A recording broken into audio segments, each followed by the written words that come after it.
So, in light of losing this past election, the Democrats have absolutely been falling apart, and it's been fantastic to watch. And one of the people that has been outspoken, very outspoken about the Democrat Party has been a woman by the name of Lindy Li. And I've talked about her in several videos now, but she recently went on the Piers Morgan show and had a whole lot to say that I don't want to say it's surprising because it's something that I have found out throughout this journey of discovering the truth about the Democrats. But I think it is interesting to hear more and more people actually say this stuff out loud, what you're about to hear Lindy Li say, because the Democrats, they're not who they say they are. But with that being said, let's dive in. I want to play a clip. This is Kamala Harris overnight. I don't know why she thought this was a good idea to come back out before Christmas as everyone was licking their wounds and almost like she was in campaign mode again. It's like, please, do not do this. But let's take a listen to what she had to say. Get some rest over the holidays. Spend time with the people you love. You know, I believe family comes in many forms. There's family by blood and there's family by love. I urge you then, after you have had some rest, in fact, I challenge you to come back ready to chart our path to the future. Chin up, shoulders back, forever impatient for change. I mean, Lindy, no disrespect to her, because she's a perfectly nice woman. She would not inspire me to open a bag of chips. I mean, seriously. And I think that she sort of personifies now that goes to Christmas past, as does Biden. The Democrats have got to move on quickly, haven't they? Yeah, I couldn't agree more. She's indulging delusions of running for governor in California in 2026 and perhaps even running for president in 2028. And I just want to echo what a lot of you guys already said. This past week has been harrowing for me. This Saturday, I went on Fox and Friends and I said that Democrats have a stench of loser hanging over them. Yeah. As soon as I said that, there were boycott campaigns against me, unblock, unfollow campaigns. I lost 40,000 followers. Really? In 4 days. People have called me the W word. I don't know what we're allowed to say, but you can fill in the blank. We're uncensored. Let's say it. Say it. Say what the word was. Am I allowed to? Yeah. Well, they called me a whore. They called me the C word. They asked for me to be deported. And you can just search for my name in those terms on X and you'll see a bunch of them. So, you know, all these so-called Democrats, the party of inclusion, the party of diversity, masks off. And it's even worse because they pretend to occupy the moral high ground. At least with Republicans, you know, they are who they are. But with Democrats, they pretend to be, you know, so loving and caring and embracing of diversity. But all of a sudden, when I dare... It's all about diversity until it comes to ideas. Then all of that diversity talk goes out the window. The moment that you disagree, you are no longer allowed in the party.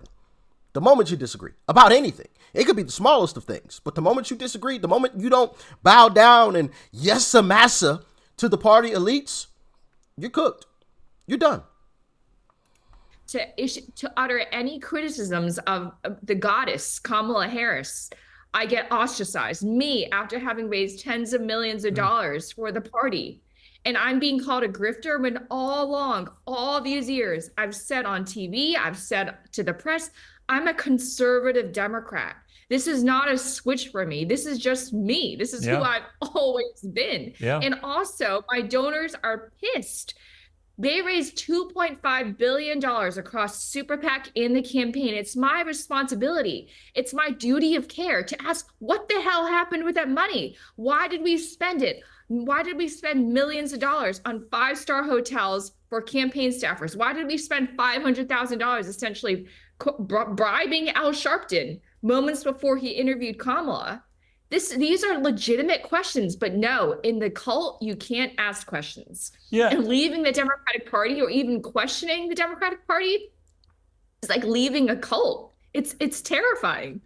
Yeah, Dave Rubin, I mean, that's actually really unpleasant to listen to, isn't it? I mean, the idea that that a woman who her only crime was to try and raise money for a pretty hopeless candidate, and obviously that didn't work. But the idea that immediately she raises criticism, legitimate and in my view entirely correct criticism of the party, she is abused in that kind of horribly misogynistic and disgusting manner. Yeah, I mean, I think she revealed something that I became very well aware of a while ago, and that is Democrats are exactly what they accuse Republicans of being. And not only that, Democrats do exactly what they accuse Republicans of trying to do. They just flip. They are the biggest hypocrites. Once again, it's all about diversity until it comes to ideas. The moment that you have an idea that's different from the party elites, oh yeah, you are cooked. You're cooked. It's all about love and positivity. Yeah, it's all about that until you disagree with them. You disagree about anything. You criticize them in any type of way, and the knives come out. And Lindy Li, unfortunately, found that out the hard way. And I think it's important to criticize the party that you're in. I think it's important to tell the truth about what's actually happening. I told y'all, hey, whether you like it, love it, or hate it, I'm going to tell you the truth. If I felt like Donald Trump was doing something stupid, if I felt like Donald Trump was causing us to lose, I'm going to say it. Whether you like it, love it, or hate it, I'm going to say it. Hate me all you want to. The truth is the truth. Facts don't care about feelings. To quote, I believe that was Ben Shapiro. Shout out Ben Shapiro. But it's the truth. Facts don't care about feelings. And unfortunately, well, actually, fortunately, fortunately in the Democrat Party, they care more about feelings than they care about facts. And I don't want that type of stuff to leach over here to the Republican Party. And that's why I've always said, like it, love it, or hate it, I'm going to always tell you the truth.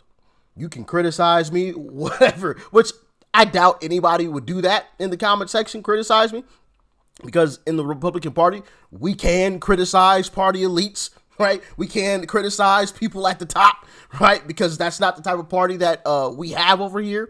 Even though Democrats always try to make it seem and sound as if Donald Trump is like God or something to us. He's not. He's not above criticism. Like I said, whenever a moment comes where he deserves to be criticized, he will be criticized. Point blank, period. Are there going to be some people in the party that are going to be like, nah, or that won't criticize Trump? Sure, you're going to always have those types of people.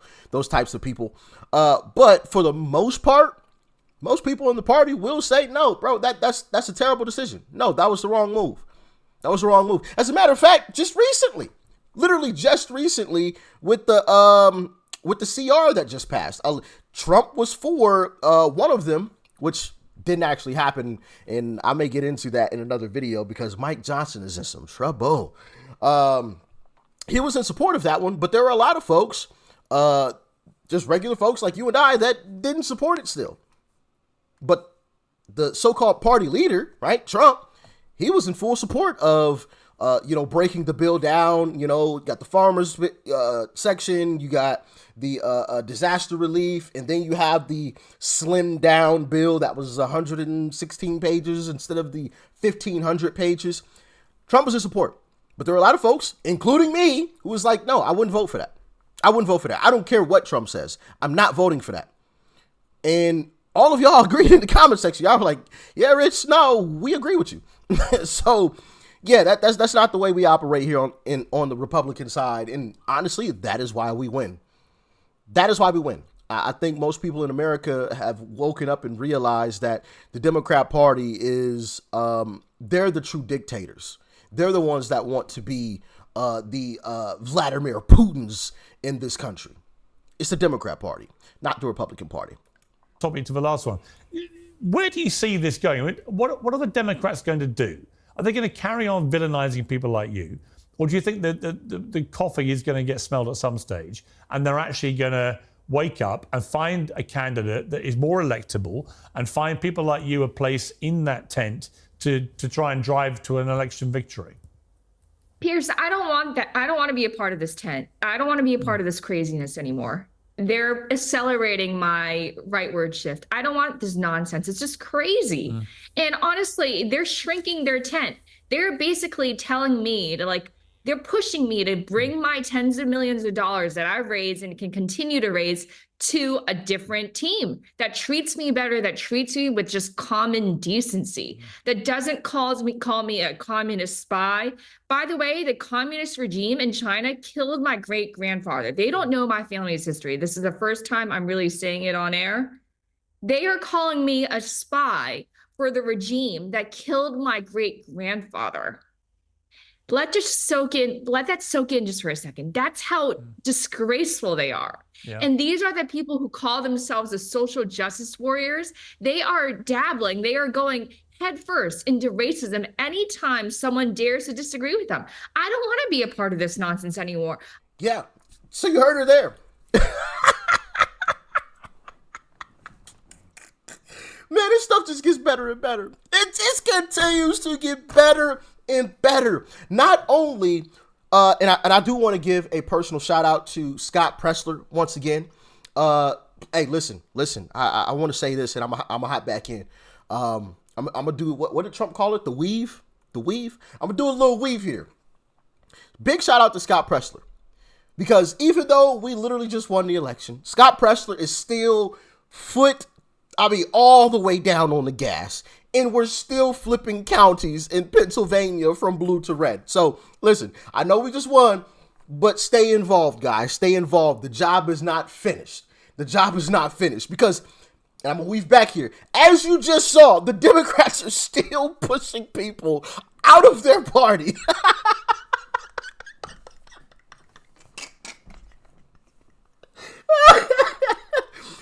You can't make this stuff up, man. After losing, they are still forcing people away. Like I said, we're still currently flipping counties in Pennsylvania as we speak, post-election. I think the last statistic I just saw was that Democrats have lost about 2,000 to 3,000, while Republicans have gained, I want to say it was 7,000, or don't quote me on those numbers, but Democrats have literally lost while Republicans have been gaining, and we just flipped another county in Pennsylvania. So, and they're possibly losing someone who's been raising money for their party, Lindy Li. Lindy, let me tell you something, Lindy. When I say Lindy, I always think of that. Have you guys ever seen that video of that little kid? And he's like, Linda, listen, Linda. If you haven't seen it, go check it out. It's hilarious. But, Lindy, let me say this. We may disagree on some things, but clearly there's a lot here that we will agree on. So to that, I say welcome to the Republican Party. Join us, because obviously over here, we're allowed to disagree with one another. Look at RFK Jr. He doesn't agree with everything that Republicans say, but we're all working together. Look at Tulsi Gabbard. Same type of situation going on, right? Even you had somebody like Dave Rubin. We got somebody like Joe Rogan, right? Who's a big Bernie guy, Obama guy. He's talked about this openly. Even Elon Musk, he hasn't always been like in support of Republicans. So Lindy, join us.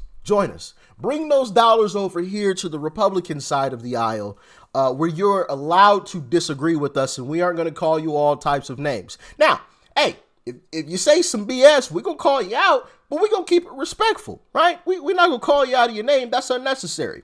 But we also don't accept BS, okay? Like the Democrat Party, that's all they digest is just a bunch of BS. We have a zero tolerance for BS, okay? So we gonna call you out, but in a respectful manner. We will disagree, but you are more than welcome on this side of the political aisle, all right? More than welcome. As a matter of fact, I highly encourage you to join this side because, like I said, clearly there's a lot that we will agree on. Even the things that we don't agree on, I'm sure that we can come to some understanding as to why we both think the way that we think. And shake hands and kumbaya when it's all done, right? It's not like we have to be enemies or anything. And that's one of the things that I wish we could get away from as a whole. Now, unfortunately, I don't think Democrats will ever get away from that. And that is being able to disagree and shake hands and kumbaya when it's all said and done, right? Now, I will admit, I did have a recent incident, probably wasn't too recent, probably was about a month and a half ago now, where I had a debate with some Democrats, and it got pretty heated. It got pretty spirited. That's usually how my debates go. They get pretty heated. They get pretty spirited. But at the end of the day, when it was all said and done, we all shook hands. It's all love, no hard feelings, right? But that's the way that it should be. And I wish we could do that all the time, right? We could get into these spirited engagements, right? Where everybody's but when it's all said and done, hey, love you, brother. Love you. I wish we could all do that. On the Republican side, of course, we always can. We always have done it. But, unfortunately, for the most part with Democrats, you don't really get that too much. But, yeah, Lindy, welcome. Welcome. Hope you join us. We'd be happy to have you. But as always, man, thanks for tuning in. Y'all let me know your thoughts and your opinions on all of this. But once again, the Democrats are continuing to take L's. Great signs to come for 2028 and also for the upcoming midterms. Let's keep that pedal to the metal. And let's keep these wins. Let's keep stacking up these wins, baby. Peace and love. I'm out.